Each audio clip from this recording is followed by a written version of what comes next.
Hi, thank you for tuning into the Shorewood Stacks. I'm Lisa Quintero, young adult librarian.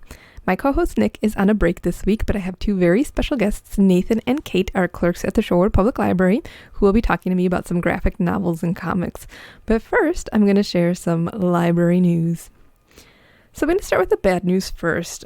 We are going to be going to curbside only at the Shorewood Library starting on Wednesday, November 25th. So we will be open that day, Wednesday, November 25th. But after the Thanksgiving holiday, we will be going to curbside exclusively. So if you would like to browse anytime before then, we will be open before then. But after that date, you can call us or put a request online for any materials that you like, and we will be able to give them to you via curbside. So you would just simply call us with your library card number again, like we did in the spring, and one of our clerks will run the items out to you.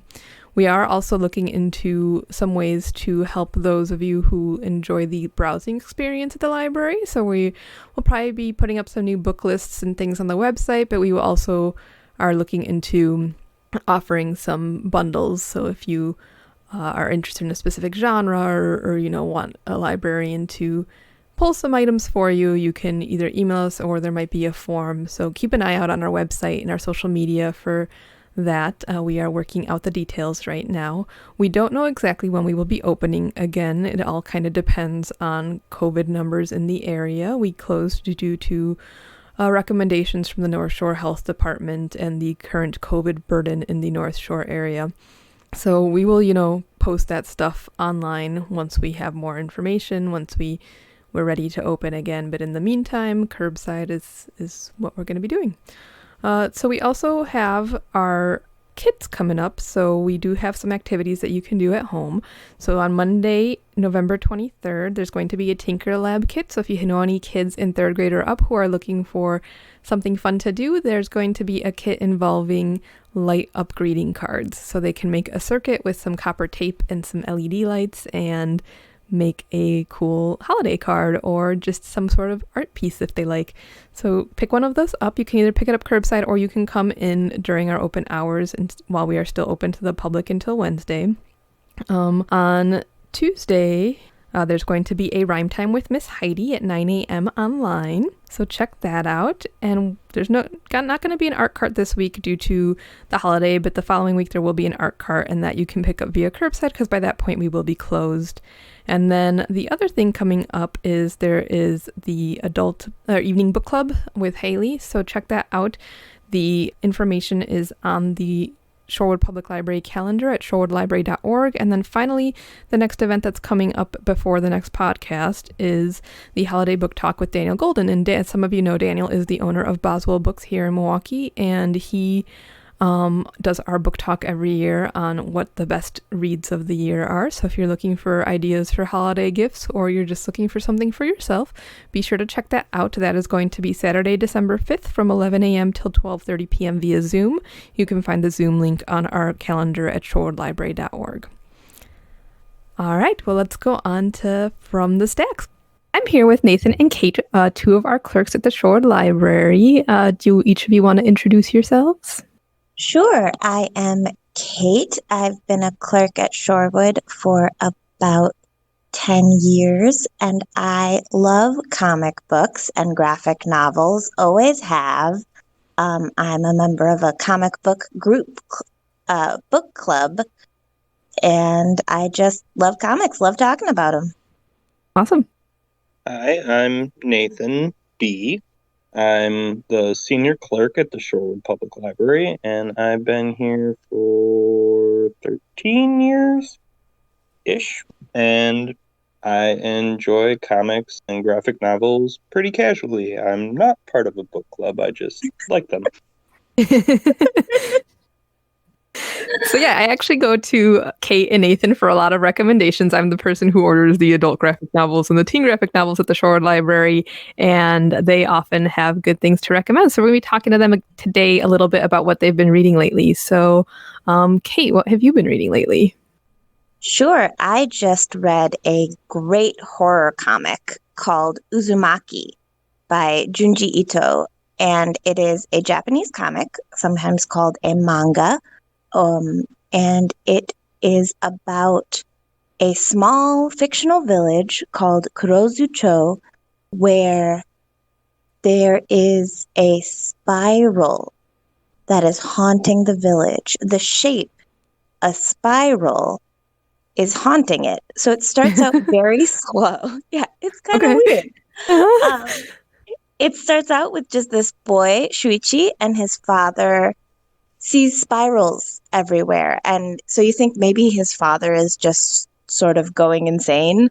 And Shuichi is like dealing with that. And it's sort of, it almost starts out as like a teen drama thing where like you're not sure what's going to happen because his father sees the spirals and you see the spirals too in the art, but it doesn't really come across as like a horror thing because it's a shape.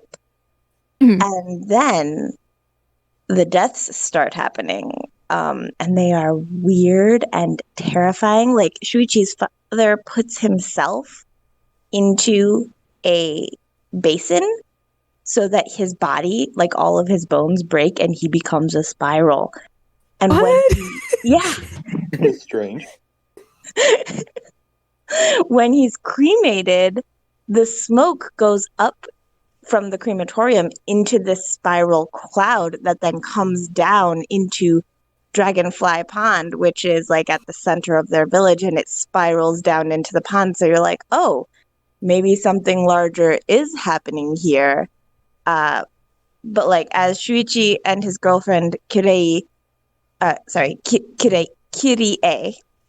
try to sort of make sense of these things become like just so cosmic horror, just utterly impossible things, which is, more interesting to me than a like slasher horror type story, because you're trying to figure out the mystery of just this shape and why a shape would be doing these things. It's not a god, it's not a monster, it's a shape that seems to occur everywhere, and it permeates the art, so you almost feel like it's infecting you too, which I think is just so cool about graphic storytelling, that when the art is integral to the story in a way that it's not necessarily if you're reading prose, some of that wouldn't come across. And I really like that about graphic novels. Have you read any other of Junji Ito's stuff? I have not. Have you got a good one to recommend for me? This is the first of his I've ever seen. So we have a couple that I ordered for Shorewood, but they're like, I've only read one of them, and it was more on the gore side. So I don't know if you'd be as into it, because it's like a monster one. And I'm trying to remember what the name of it was. Let me see if I can find it here. Called Shiver. It's like a bunch of different short horror stories. And there's a lot of monsters, a lot of tentacles. Cool. I can deal with that. Thanks for the recommendation. I would love to check that out. Yeah, and I just ordered one called The Venus in the Blind Spot, but I don't know that it's come in yet, and that one sounded really interesting as well. So we'll have to see once it comes in what that one's all about. Totally. So what have you been reading, Nathan? Well, I recently watched The Umbrella Academy on Netflix, which got me interested in the comics by Gerard Way, who happens to be the lead singer for My Chemical Romance. And I wanted to see what that was, so I recently read all 3 volumes of that, which was very intriguing, and it was slightly different than the show, which I appreciated. What is the premise of Umbrella Academy? So there is a professor that on like a random day, all these women suddenly become pregnant and give birth to children, and these children have special powers. And this professor goes around and like adopts all the children and raises them in the Umbrella Academy that he founds to, as he says, to save the world. Okay. Is he like Professor Xavier in the X-Men? Kind of. He's this like very knowledgeable but very cold and distant father figure read for all the children. And yeah, he's very strange. Because in Volume 2, you kind of learn more about his background and history of when he was younger and starting this Umbrella Academy. And the first volume basically know nothing about him whatsoever. Okay. And you said it's 3 volumes so far? Is it going to continue? 3 volumes. Season 1 and 2 are on Netflix. All 3 volumes of the graphic novel have been released. Okay. And I believe that's all there are to it. I haven't heard anything about him continuing the series. Huh. Interesting. Yeah, I've been curious about that. I started watching the show, but I have not read the graphic novels. I know we have one of his other series at the library. I think at Shorewood we have Doom Patrol. And I've been curious about that one too, because some of the teens recommended it to me because they are obsessed with Gerard Way and My Chemical Romance. So one day I'll read them. I loved his run on Doom Patrol, but it is very unusual. Like, it breaks the fourth wall all the time and is just quite strange. Is Umbrella Academy like that, Nathan? Do they ever address the real world or address the audience? Not as much. There's a lot more time travel and paradoxes going on between for the time travel, but not a lot of fourth wall. Cool. So, Kate, what else have you been reading? So sort of in contrast to horror comics in general, I really like superhero comics, and one that I really like is called Unbeatable Squirrel Girl, which is complete. I know a lot of people have problems getting into superhero comics specifically because, you don't know where to start and you don't know where to stop. And Unbeatable Squirrel Girl has 58 issues collected in 12 trades. So it's, it's long. There's a lot of it, which I think is a good thing, but it is complete. So you can just read from book 1 to the last book and feel like you've got a full story there. And what I like a lot about Unbeatable Squirrel Girl is that it is funny and charming. Squirrel Girl was created in the 90s as kind of a joke character. The first time she comes out, she fights Iron Man like you do in superhero comics. You have a meet cute by fighting a major hero. And then she defeats Dr. Doom in the end, but sort of off screen, and it's kind of a joke, Iron Man couldn't defeat Dr. Doom. Haha, the girl with the squirrels defeated Dr. Doom. And then she was on the Great Lakes Adventures for a while, and that whole book was about satirizing comic book tropes. They had a thing where a team member would die in every issue they announced. And it was a very silly book. So she was always sort of treated as this joke character. But one of the jokes was that she would defeat these big bads completely off screen. So then, the writers at Marvel sat down and they were like, what if we made that sort of serious? And so Ryan North started writing for her in this series, Unbeatable Squirrel Girl, from 2014 to 2019. And, she faces these huge names. She faces Galactus, the Planet Eater, who not even the Fantastic Four can defeat. And she convinces him not to eat Earth. They become buds. Because, sort of semi-seriously, the idea behind Squirrel Girl is, do you want to hear a funny joke about, this is a joke that squirrels find very funny. Do you want to hear a joke that squirrels find very funny? Yes, please. Squirrel-proof bird feeder. Yes. There's no such thing. There's no such thing as a squirrel-proof bird feeder. They just try, and they try a different thing, and they try something until it works, and they adapt. And yeah, so a lot of Unbeatable Squirrel Girl is about her solving her problems with the power of computer programming, or making friends, or relying on her teammates. But there is no problem that cannot be beaten, which makes it sort of the perfect young adult story. You know, teens are facing all these challenges, and Unbeatable Squirrel Girl is a good example of just don't give up, and then you're unbeatable. That's all there is to it. And also, pro tip, there are extra jokes in all the margins, so you get more bang for your buck with an Unbeatable Squirrel Girl story, because they have all these footnote jokes around the edges, which are so funny. I do enjoy those, yeah. Yeah. So if you're looking for something light, but, you know, heartwarming, and I think just a really good story, Unbeatable Squirrel Girl. Do we ever find out why she has a squirrel tail? Because I remember reading a couple of them being like, why does this girl have a squirrel tail? Like, is she like a mutant? What is going on? She's not bad. She was just drawn that way. I'm pretty sure she has a squirrel tail because Steve Ditko was like, well, she should probably have a tail. But it does give her extra jumping ability. And yes, she's a mutant. Okay. So, yeah. I remember finding that very amusing of like how she's like trying to hide her squirrel tail into her clothing as she's going to school and being like, how would you hide a squirrel tail in your pants? I don't know. I am just a normal girl, Doreen Green, with a very big bottom.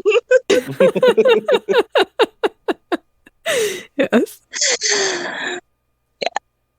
Also, if I recall correctly, don't her squirrel minion friends help her out sometimes too? Don't they like throw acorns at people? They do a lot more than throw acorns at people. So she has the squirrel army, which is apparently every squirrel in the world knows each other and is part of the squirrel army. So when, you know, they will give her information, they will help her by just jumping on and biting somebody. One of my favorite things that they do is they will all climb all over her to hide her identity. So it looks like she is fighting in a suit of squirrels. Yes. And sometimes they'll do that for other people so that Squirrel Girl can be in two places at once. Because that person over here wearing the suit of squirrels is obviously Squirrel Girl. So Doreen Green can't be Squirrel Girl. And in fact, that is one of my connections to this book is I made that suit of just squirrels all over you to do a group cosplay with my sister and my niece, who was Nancy Whitehead, who is another character from the books, and my nephew, who played Chipmunk Hunk. And we all went to Comic-Con dressed as various people from the Unbeatable Squirrel Girl book. Very cool. Very fun time. Did you just sew a bunch of like Beanie Babies to yourself? That is literally what I did, yes. So I had to, I made squirrel tails for like cat, you know, I cut the ears and the tail off a cat Beanie Baby and then made it into a squirrel by making a new tail for it. There you go. Very cool. And I believe we have all of those at Shorewood. Like, I think the other two that you guys read, the Umbrella Academy and the Uzumaki, I think are ones that we don't have at Shorewood, but that you could request through County Cat. But yeah, I'm pretty sure we've got all the Squirrel Girls now. We definitely have all the Squirrel Girls in the YA graphic novel section. You do a great job of curating that. Well, thank you. All right, Nathan. So what else have you been reading? So recently I was just flipping through some of my older comics, which, you know, I get out of the like 50-cent or $1 bin at comic book stores just because I like the look of the cover, or it reminds me of, you know, the classic 90s X-Men show. So I recently read the Uncanny X-Men issue 279, which is the Muir Island saga, where Colossus comes back. I don't know that I've ever read that one. What happens? Well, Colossus is, he has gone back to Russia to focus on his art, and he gets an altered identity earlier from Professor Xavier, so that he doesn't remember being Colossus. Okay. And then a different entity psychically takes over his body and has a feud with Professor X. So Colossus is chasing Professor X all around the academy or whatever and trying to kill him, basically. Okay. Quite entertaining. Very cool. Yeah, you're a big Deadpool fan as well, right? Yep. I've gotten a lot of his recent crossover work with Deadpool Spider-Man crossover. I was trying to go every week for a while and pick up the new episodes, or new issues, and unfortunately I missed a few weeks there, but I'm gonna go back and pick those up with when I can. I feel like Deadpool's like Unbeatable Squirrel for like people who like a lot of violence. Pretty much. It's like, but I feel like it's just as funny, but yeah, I'll let you explain exactly what Deadpool does. Yeah, although he might not be as inventive and at coming up with different ideas on how to defeat people. His main two is just kind of like run at it and I'll heal or shoot it. So, and I feel like those comics have a lot of. Sometimes he what? Sometimes he stabs it with a sword. This is true. That's true. Sometimes he like stabs himself with a sword. So I feel like a lot of his comics have a lot of those same kind of, side jokes that kind of like Unbeatable Squirrel, where there's just a lot of side jokes going on. Yeah, it's really helpful if you know Deadpool a little bit more when you read his comics, because he does break the fourth wall and will just make jokes with you, the reader. Yep. Cool. Well, thank you very much for sharing. Is there anything that either of you are looking forward to reading that is coming out soon? I'm looking forward to reading The Boys. That's another TV show that I've been watching, and I know that we have at least the first 3 volumes here at Shorewood Library, probably more. And I'm hoping to read those at some point to compare and contrast with what I've seen. Yeah, do you want to explain a little bit what the show's about? It's kind of like if superheroes were run by mega corporations that had really good PR firms for covering up all the evil stuff that they do. And a batch of kind of regular people are fighting back against that. So it's very violent. Very violent. It is. I watched the first season and I liked it, but yeah, it kind of reminded me a bit of The Watchmen, with how real the characters are in terms of the superheroes and how flawed they are. Because, a lot of times in superhero comics, we see them as being these perfect beings that never mess up, and the characters in The Boys or in The Watchmen, are these very messed up people. Very messed up people. Yeah. So it's an interesting take on the whole like superhero, supervillain, who's really the hero and villain in this situation, or are there neither? Yeah. Yeah, I feel like, there's been some Batman comics in recent years like that too, that are like, is Batman really a hero or is he a villain? Because, he's kind of crazy. I mean, why would you dress up in a Batman costume and like run around hurting people? But, beating people up, yeah. Yeah, so. Yeah. I haven't read it yet, but the current run on Daredevil is dealing with that very explicitly, where Daredevil has realized that he accidentally killed somebody by, beating them up, because you can't hit a bunch of people in the head all the time, kill somebody, enacting vigilante justice and never kill somebody. So he's like facing justice and like finally reconciling what it means to be a vigilante and a lawyer. So I guess that I'm looking forward to reading when I can get my hands on it. Yeah, that sounds good. I'll have to check that out too. I really like Daredevil a lot. And, I like the fact that he's one of those superheroes who doesn't use guns or anything like that and tries not to kill people. Like, he's always like, that's against his moral code, but it'll be interesting to see how he deals with actually having killed somebody. Yeah. And then another one on my list, the writer Ryan North from Unbeatable Squirrel Girl recently did an adaptation of Slaughterhouse-Five, which is one of my very favorite books. So, cool. Yeah, I look forward to experiencing that through graphic novel format and seeing how they depict unstuck in time as an Yeah. ideal. And I love when people do creative things with art, and I'm sure they'll do something amazing with that. So, Yeah, or how they depict like the aliens and stuff. Yeah. Yeah, that'll be cool. yeah. Huh. Very cool. All right. Well, thank you very much for sharing, you guys, and for being on the show. And if you like graphic novels, be sure to check out our graphic novel collection at the library. Most of these are available at Shorewood, and if not, you can get them through County Cat and get them from one of the other libraries through interlibrary loan. As always, thank you for listening. If you have any questions or comments for our hosts, email us at shoredstacks@gmail.com. You can find us on Podbean, Spotify, and iTunes. Until next time, thanks for listening and be well.